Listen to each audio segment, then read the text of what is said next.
자, 구독자님 2차 스피치 피드백 영상 시작해 보도록 하겠습니다. 제가 1월 25일자에 한 구독자님에게 스피치 피드백을 해드렸었는데요. 그때 피드백 해드리고 제가 약 2주 뒤까지 제가 해드린 내용을 갖고 연습하신 다음에 다시 보내달라고 했어요. 근데 너무나 열심히 해오셨습니다. 정말 감사드리고 이렇게만 하면은 무엇이든 할 수 있다고 생각해요. 그러니까 걱정 마시고 낙담해하지 마시고 계속 이렇게 연습해서 증진하시길 바라겠습니다. 자, 그때 제가 구독자님한테 3가지의 피드백을 좀 전문적으로 드렸는데 첫 번째가 감정표현법에 대해서 좀 더 연구를 해야 된다라고 했고요. 그리고 두 번째는 음의 높낮이에 대해서 연습을 해라라고 했고, 세 번째는 좋은 샘플들을 가지고 그것을 보고 참고하고 연습해봐라라고 했습니다. 근데 이런 것들을 토대로 하셨을 때 느꼈었던 점들도 저한테 보내주셨는데, 일단 감정 표현 능력 중에서는 걱정하거나 섬세하게 하는 그런 표정들, 그런 느낌들이 아직 잘 안 되고, 그리고 감정을 담아서 말을 하는 게 되게 아직은 어렵다라고 하셨어요. 근데 이거는 당연히 어려운 겁니다. 가장 난이도가 높은 것 중에 하나인 것 같아요. 하지만 우리 구독자님께서 지금 가지고 계신 증상 같은 거는 이거를 꼭 가져가야 됩니다. 그래서 앞으로도 약간 섬세한 표정, 다양한 감정들을 꺼내보는 거 놓치면 안 되고요. 두 번째, 높낮이에 대해서 느낀 점을 저한테 보내주신 게, 음이 높아질 때 계속 갖고 계시는 그 걱정거리 중에 하나가 목이 쪼여서 아이 같은 목소리가 나는 것 같아서 그게 좀 걱정이다라고 하셨어요. 근데 그거에 대해서도 오늘 제가 또 피드백을 드릴 겁니다만, 이게 어떤 현상을 가지고 있는지 좀 이따 비포 애프터 직접 비교해봐서 여러분들도 판단해 보시죠. 자, 그리고 세 번째 이제 애로사항 남겨주신 게 발음이 좀 흘리는 거, 특히나 시옷하고 니은하고 리을자가 좀 안 된다라고 하셨는데, 발음은 가장 최종적으로 건들게요. 왜냐하면 아직은 그렇게 제가 보기엔 엄청 큰 문제점은 아니에요. 이게 당장 눈에 걸릴 정도의 문제점은 아니고, 일단 오늘은 그것보다 좀 더 집중해야 될 것들로 가져가 보도록 하겠습니다. 자, 그러면 먼저 비포 애프터 한번 들어보도록 할게요. 안녕하세요. 저는 31세 남성 직장인입니다. 취업한 지 얼마 안 되어서 직원들과의 관계를 잘 이어나가고 싶은데, 어릴 적부터 어눌한 목소리와 아이 같은 말투와 새는 발음들이 방해되는 것 같아 이제는 너무 고치고 싶어 스피치 학원을 알아보다가 제가 신뢰하는 이상윤 님이 생각나서 이렇게 문의메일 드립니다. 안녕하세요. 저는 31세 남성 직장인입니다. 취업한 지 얼마 안 되어서 직원들과의 관계를 잘 이어나가고 싶은데, 어릴 적부터 어눌한 목소리와 아이 같은 말투와 새는 발음들이 방해되는 것 같아 이제는 너무 고치고 싶어 스피치 학원을 알아보다가 제가 신뢰하는 이상윤 님이 생각나서 이렇게 문의메일 드립니다. 저는 31세 남성 직장인입니다. 취업한 지 얼마 안 되어서 직원들과의 관계를 잘 이어나가고 싶은데,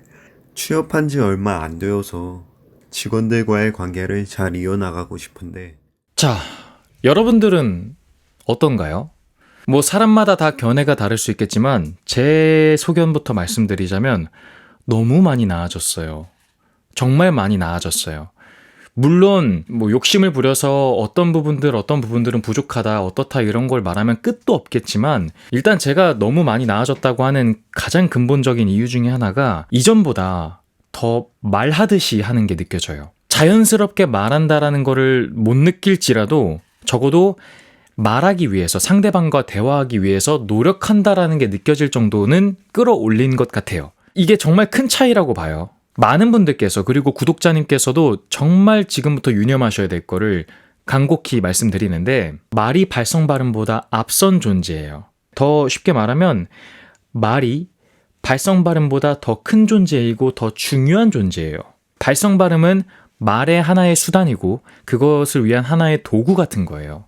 구독자님께서 갖고 계신, 그리고 많은 분들께서 갖고 계신 문제점들은 대부분 발성법의 문제라기보다는 사실은 표현법의 문제가 좀 더 많아요. 발성법은 소리의 메커니즘 관련된, 좀 더 시스템에 관련된 영역이고, 표현법은 이 소리를 어떻게 연주하고 자연스럽고 생동감 있고 맛있게 할 것인가, 이런 거에 주안점을 둔 영역이라고 생각을 하면 되는데, 물론 오늘은 제가 피드백, 오늘부터 할 것들은 발성법에 대해서 알려드릴 거지만, 그럼에도 불구하고 이 표현법들이 중요하다는 거, 이것을 계속 가져가야 된다는 거 잊지 말고 이거 같이 결합해야 됩니다. 이거 꼭 신경 써서 가져가 주시길 바랄게요.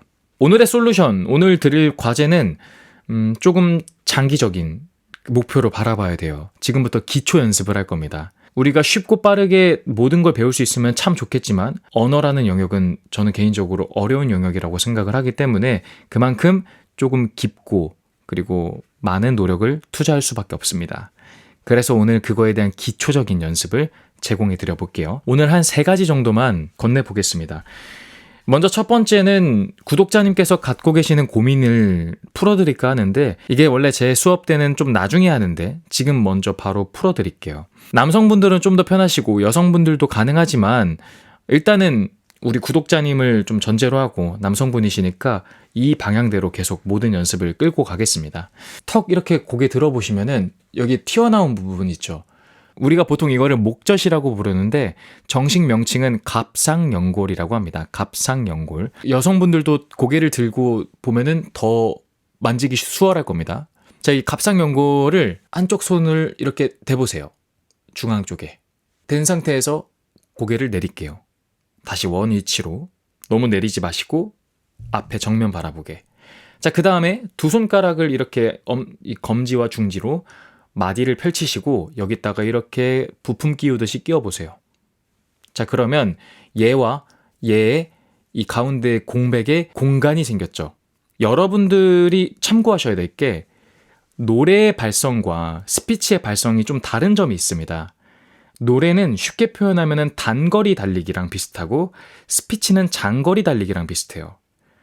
노래는 그 짧은 순간에 폭발적인 음역과 느낌을 내야 되지만, 스피치는 오랫동안 그걸 유지하면서 지구력을 갖고 달려야 돼요. 그러니까 엄청 특별하고 뭔가 특색 있는 것보다는 자연스러운 것을 가장 좋은 소리라고 할 수밖에 없습니다. 근데 지금 이렇게 딱 놨을 때 이 두 마디 안에 껴있는 이 정도의 위치가 각자 가장 편하고 정상적인 후두의 위치예요. 이 갑상연골이 이 성대 후두와 연결되어 있기 때문에요.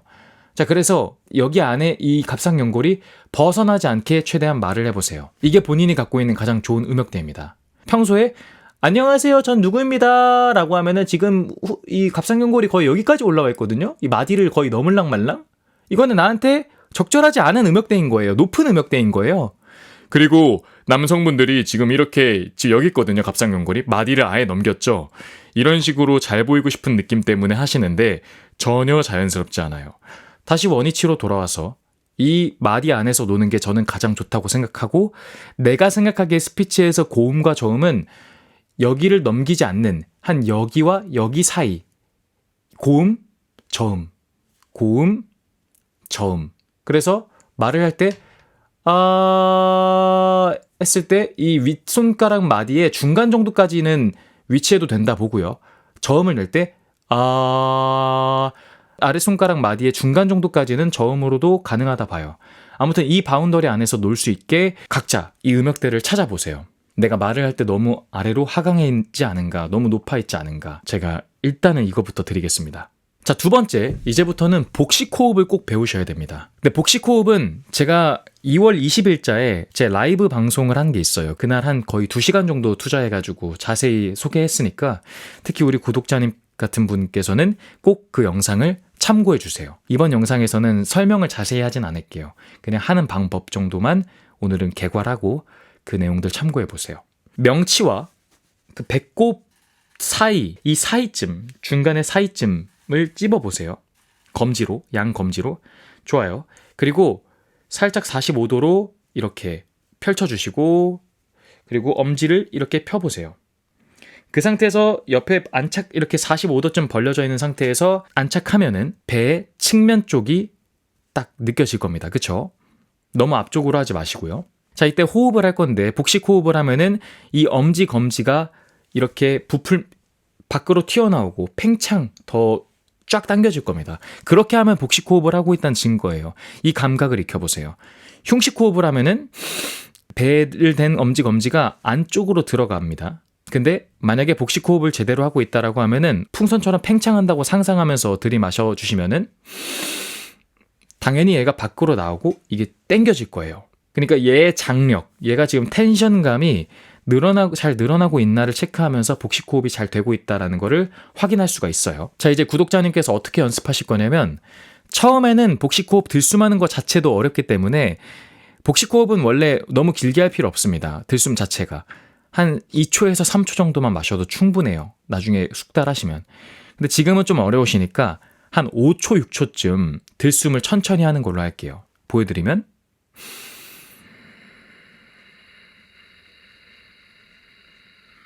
자, 그 다음 중요한 것은 바로 뱉지 말고 잠깐 잠궈주세요. 멈추는 거예요. 이 유지하는 시간은 조금씩 늘려주세요. 처음엔 한 3초, 그 다음에 이제 4초, 5초, 6초, 7초, 그 다음에 한 10초 정도까지 될 수 있다면 계속 연습하면서. 뱉는 건 어떻게 할 거냐면 이렇게 입을 깨물어 보시고 저항을 거는 겁니다. 이 상태에서 뱀 소리처럼 스라는 발음으로 소리를 내뱉을 겁니다. 이러면 호흡이 한 번에 과하게 다 나가지 않기 때문에 호흡 조절 능력을 배우실 수가 있어요. 이것도 점점 날숨도 시간을 늘려나가야 됩니다. 처음에는 뭐 3초, 4초일 수도 있겠지만 점점 늘려나가는 거예요. 이해되셨죠? 정리해서 말씀드리면 들숨은 처음에 조금 천천히 해서 감을 잡은 그 개념을 얻기 위해 늘려서 조금씩 줄이지만 유지하는 것과 날숨은 조금씩 시간을 늘려야 된다. 자, 그래서 실습으로 보여드리면 먼저 호흡 마시기 전에 있는 숨부터 다 뱉을 겁니다. 무조건 들숨 전에 숨을 다 뱉어요. 그 다음에 잠굽니다. 자, 잠그고 나서 뱉을 건데 스로 뱉을 건데 이때 중요한 것은 균질성 있게 많이 흔들리거나 너무 세거나 약하게 하지 않고 적당하게 가 되도록 해보세요. 이거를 계속 연습을 하셔야 됩니다. 이 단계들로. 더 좋은 거는 체크까지. 저는 예전에 항상 다 기록해놨거든요. 우리 구독자님 정도 열정이면은 충분히 기록할 수 있어요. 들숨 시간, 유지 시간, 날숨 시간 같은 거 유지하고 그리고 내가 감각을 익힐 수 있으니까 그거 신경 써보시면 좋을 것 같아요. 이거부터 연습하세요. 자, 그리고 마지막 세 번째는 이제 소리 내는 방법, 발성법을 알려드릴 건데 구독자님께서 지금 걱정하시는 것 중에 하나고 많은 분들이 후두가 쪼인다라는 말씀을 많이 하세요. 목조임 현상. 그거를 풀어주는 연습을 할 거예요. 근데 이걸 풀기 위한 전제 조건이 복식 호흡입니다. 왜냐하면 복식 호흡의 원리상 횡격막 호흡을 해서 그 다음에 나가는 근육을 날숨 근육을 상복부라는 걸로 하게 될 텐데 복식 호흡을 하면 자연스럽게 복부에 힘이 들어가요. 압력이 생겨요. 그렇기 때문에 목에 들어가는 후두에 개입되는 힘을 분산시켜 줄 수가 있고 얘로 또 컨트롤을 하기가 아주 용이해집니다. 그래서 복식 호흡이 전제인 거예요. 그 다음 발성법으로 이어가는 건데 이거는 좀 추상적일 수도 있습니다만 그래도 감으로 일단 익혀야 되는 건 감으로 익혀야 되기 때문에 이것도 따라해 보시면 됩니다. 지금부터 소리를 날카롭게 낸다기보단 원통이 있다. 나한테는 원통이 있다 생각하시고 입을 조금 더 크게 둥글게 벌릴 거예요. 혀도 최대한 같이 붙여서. 근데 그렇다고 아래 턱을 너무 탁 당기진 마시고 그냥 입 전체를 이렇게 벌린다. 그리고 감이 더 익혀지시면 이 지금 혓바닥 맨 뒤쪽에 목구멍과 그 공간이 좀 열려있다까지 느끼시면 최고예요. 거기가 열려야 공명이 열린다는 건데 아무튼 이렇게 전체가 다 열린 상태에서 소리를 날카롭게 쭉쭉 뻗기보다는 이렇게 소리가 나간다. 한번 들어보세요.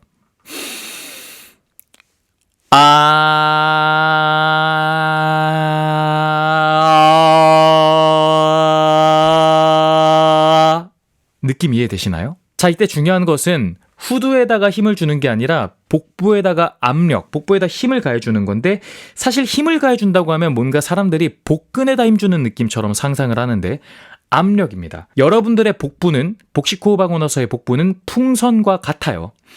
풍선에 공기가 찼기 때문에 얘가 나가려고 하는 성질이 있겠죠. 구멍이 열려 있으니까. 이때 압력이 생기잖아요.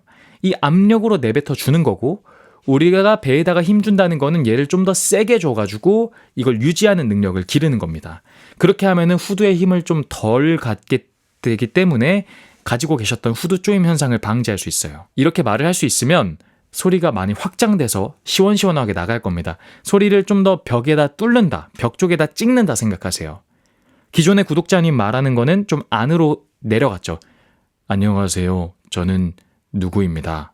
이게 아니라 안녕하세요. 저는 누구입니다. 이 연습을 하고 나서 그 다음에 이제 문장 낭독을 할 건데 예를 들어 6살 때 나는 책에서 굉장히 인상적인 그림을 보았다. 원시림에 관한 책이었는데 제목은 자연 그 진짜 이야기였다.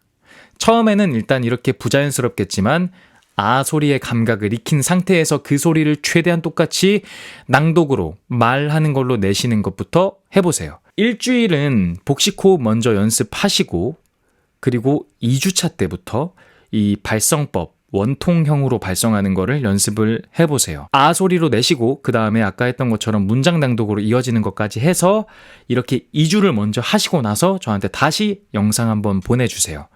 일단은 이게 이제부터는 좀 더 주안점으로 연습을 가져가야 되기 때문에 감정 표현 능력은 좀 줄이시고 대신 일상생활 속에서 그걸 잊지는 마시길 바라겠고요. 평소에 연습할 때 제가 적어도 아침 저녁으로 15분씩 하라 했잖아요. 지금부터는 호흡 연습과 이 발성 연습이 되게 중요합니다. 이거 잊지 말고 기초부터 지금부터 같이 나아갔으면 좋겠습니다. 다시 한번 말하지만 보내주셨던 그리고 지금까지의 기록을 보면은 충분히 가능합니다. 그 열정이면요. 저 같은 경우에도 독학을 5년 동안 했었던 사람이기 때문에 저는 그때 누가 이렇게 컨설팅 해줬던 사람이 없었어요. 정말 그냥 글을 보면서 그리고 나의 그 녹음본들을 보면서 의지했었습니다.